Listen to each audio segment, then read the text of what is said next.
Welcome to the show. I'm your host, Jay Gonzalez. On today's episode, we're going to be discussing 10 ways, ladies, 10 ways to know if your man is lying. You know what time it is, folks? Let's get controversial. Welcome back to the show. And this topic is coming from Northlake, Illinois, from Raquel. And she says, can you please cover on how to know if your man is lying? Well, first off, Raquel, I do appreciate you submitting the topic to the show. And without further ado, let's go ahead and get into it. Number one, he's very, very defensive. Anytime you ask him a question and he responds in an extremely defensive way.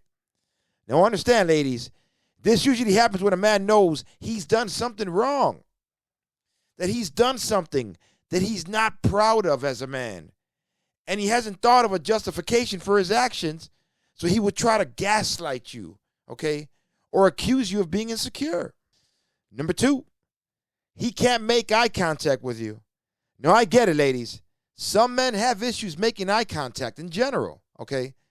But if your man never had that type of problem, and yet a simple question like, what were you doing? Has him looking away, looking up, looking down, okay?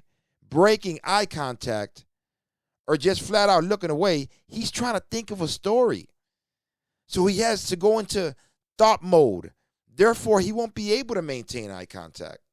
Number three, he tells you way too many details, ladies. Details you didn't even ask for, such as if you ask him a simple question like, how was your day?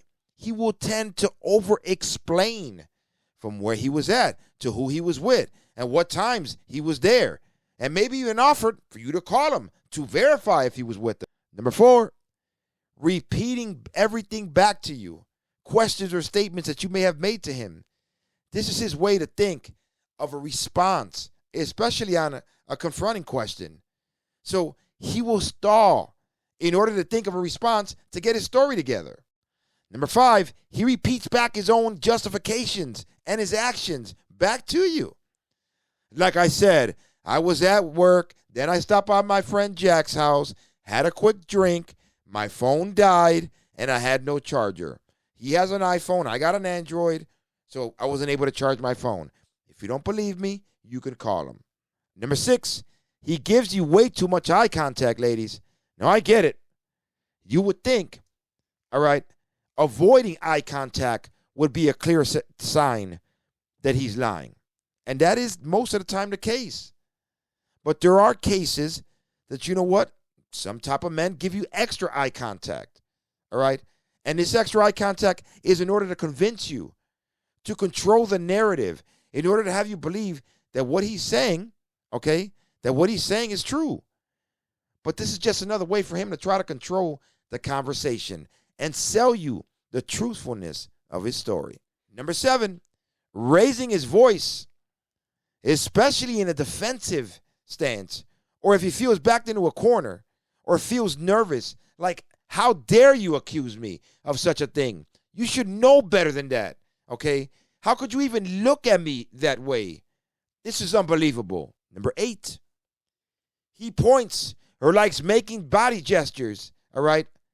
Whenever a man is trying to intimidate you, he will use his body and his gestures to try to control the conversation, especially if he's pointing his finger at you and in an accusing form or an accusing type of way. Number nine, when he slows down his speech and is eliminating any and all contractions.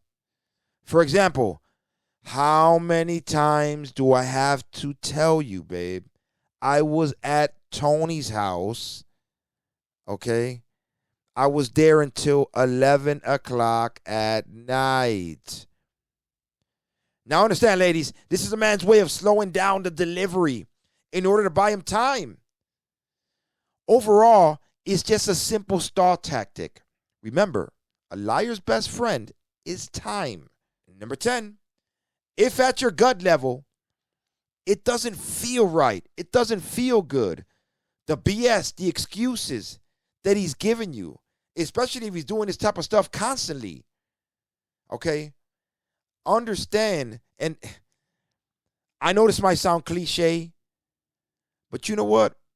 Not just women have it, but so do men. So I will say, trust your intuition until you verify. Okay? So in this case, trust but verify. So there you have it, Raquel. I do appreciate you submitting a topic to the show. And those of you guys watching, please comment below. Let me know your thoughts. If I missed any, okay? If I should have added one, maybe I should have took one out.